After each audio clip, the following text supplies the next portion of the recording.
This is Ashley Stevens of UNCF here with Dr. Brian K. Bridges, Vice President of Research and Member Engagement at UNCF. So he oversees the Frederick D. Patterson Research Institute as well as the Institute for Capacity Building. Brian is also the lead author on the UNCF Career Pathways Initiative proposal. Welcome, Dr. Bridges. Thank you for having me, Ashley. I appreciate it. Well, we're excited to be here. This is the inaugural UNCF Career Pathways convening. How have things been going so far? What's your overall take on what's been learned here and what's been shared? Thank you for the question. This has been an exciting gathering, an exciting confluence of HBCUs and predominantly black institutions coming together to really talk about, to build a community amongst themselves, to learn about best practices, but also to identify the best and most effective career pathways initiatives that will help their students become more immediately employed in meaningful jobs immediately upon graduation. So this is exciting and the beginning of a transformative opportunity for these institutions. Got it. And we talk about these institutions, we're specifically referring to historically black colleges and universities and predominantly black institutions. What is the significance of UNCF CPI for HBCUs and PBIs?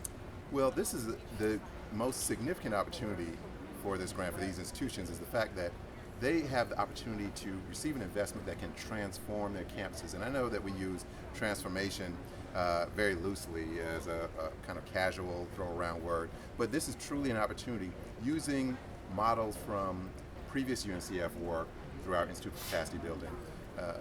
This is truly an opportunity for these institutions to get the resources they need, to hire the right staff, to bring on the right kinds of systems, to revise the curriculum in the right way, to truly create a more seamless and integrated career pathway experience for the students when they enter their campuses.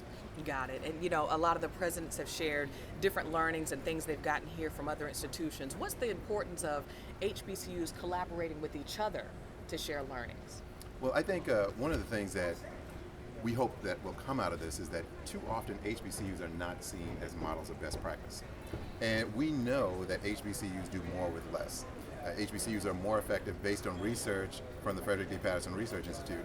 HBCUs are more effective at graduating low-income, first-generation, academically underprepared students than other institutions. Right. And so the idea that these institutions can learn from each other and then use this opportunity to truly become models of best practice, not just in recruiting, retaining, and graduating those students, but also helping moving them into their careers more seamlessly and quickly.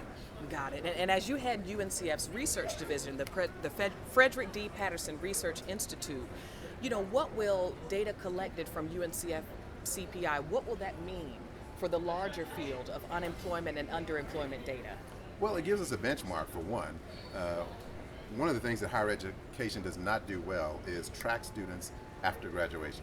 So the entire field, the entire sector, does not do a good job of, across the board, of saying this proportion of their students are working in these fields, or this proportion of their students are immediately moving into graduate school. And so this will give us a benchmark for HBCUs that will help in accountability metrics, as well as help increase their effectiveness as far as delivering their return on investment to potential students as well. So I think that this can have long-term, decades-long effects for these institutions moving forward. Got it. And there's been talk, especially from presidents, they don't want to see the notion of the liberal arts education discarded. We still want to uplift that. How does UNCF's Career Pathways Initiative still uplift and enhance the liberal arts education? Well, I think one of the things that we see is that the liberal arts and liberal education should serve as a foundation for the work that students do beyond college. That being able to be critical thinkers, develop good communication skills, problem solving, those are kind of the things that should be the foundation and bedrock of any good employee, regardless of the field that they'll be working in.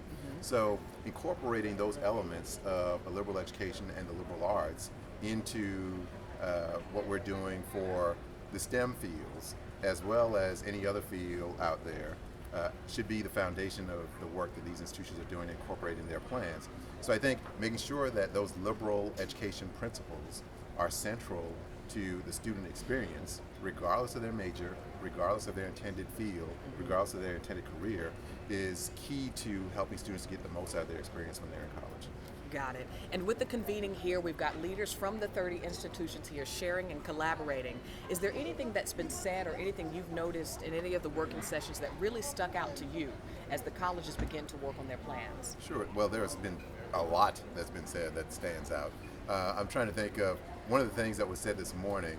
Dr. Henry Tisdale, the president of Claflin, made this comment about making sure that the butterfly isn't just a more attractive caterpillar, and that we need to, basically meaning that institutions shouldn't just be tweaking around the edges, that this needs to be a transformed caterpillar, and not when they work through their programs and their proposals, and that these proposals and this work should not just lead to them being a caterpillar in disguise, but a truly transformed butterfly. And that was the thing that kind of resonated with me the most, and I thought it was a great way to sum up the opportunity that exists before these institutions. I like that. I very much like that.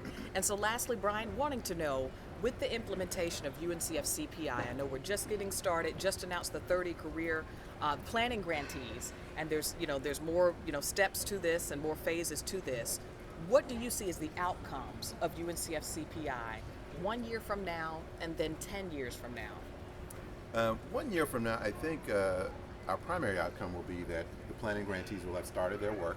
Well, the implementation grantees, because we're going through the planning grant phase now, and later this year, in November at some point, we will be awarding implementation grants, which will be substantial, ranging between $1 million to $1.5 million for these institutions. And so a year from now, we expect to see those institutions getting deeply engaged in their work, implementing the work that they propose to do, and starting to see just the initial steps toward building out their entire career pathways. And then 10 years from now, I think we should see, our plan is not to see transformative effects from just one institution, or two institutions, or three institutions, but that we expect to see transformative effects at the vast majority of the institutions who receive implementation grants. Mm-hmm. And when I say transformation, I mean that we've seen a significant uptick in job placement rates of these institutions. We see them as models of best practice on how to integrate curriculum enhancements that align those curricula and classes and coursework with career opportunities and career needs, as well as more enhanced and stronger experiential learning opportunities for students through internships and co-ops, as well as a greater alignment on campus that helps students understand that everything they do from the time they get admitted as a student to the time that they walk across the stage and shake their president's hand, everything they do in that experience leads them to being prepared for their careers. So I think that those are kind of the outcomes that we expect to see 10 years from now. Got it. And lastly, thanks to the Lilly Endowment for supporting UNCF to create CPI. Do you envision UNCF as a leader in the space of helping HBCU and PBI students gain meaningful employment and postgraduate outcomes? Yes, I would. Our plan is to build upon this work, and that this should not just be a one-time program, but that we know that our students who attend these institutions, as well as the African American community, 80% of HBCU students are African American. We believe that there are effects, positive effects and outcomes for not only the institutions but the community writ large. And so our belief is that UNCF should become the leader, the model for helping HBCUs and PBIs in this work. And our goal is to attract additional investment, additional supporters for this work somewhere down the road from additional foundations and corporations as well. So yes, the plan is for us to become the model in doing this work. Got it. And any other acknowledgments to UNCF, the team that helped to put this together and make this happen? Yes, I'd be remiss if I did not acknowledge Angela Van Croft, who was the co-author of the grant. We worked tirelessly on the proposal, and she was critical, and along with Alma Felix, the three of us really kind of led the effort to secure the grant and then stand it up. And then a few months ago, we brought on Ed Smith-Lewis, who really led the execution of this convening. And so I want to thank them and everyone else who played a critical role in helping to stand up this grant. And so, yes, this has not been this can't be done by one person. This is too large of a project. A $50 million project requires many hands on deck. and everyone has been willing partners in helping us to execute this. Gotcha. And before we cut, I just want two things that I think would be good sound bites from you. I don't know that we've ever mentioned 50 million in any of the other interviews, and maybe not with Dr. Lovelace. If you just speak to the overall, the value and Yes. impact of what this is. So this is a $50 million grant, which equals the second largest gift ever to UNCF. Our largest gift, of course, was the gift from the Gates Foundation for the Bill and Melinda Gates Millennium Scholars.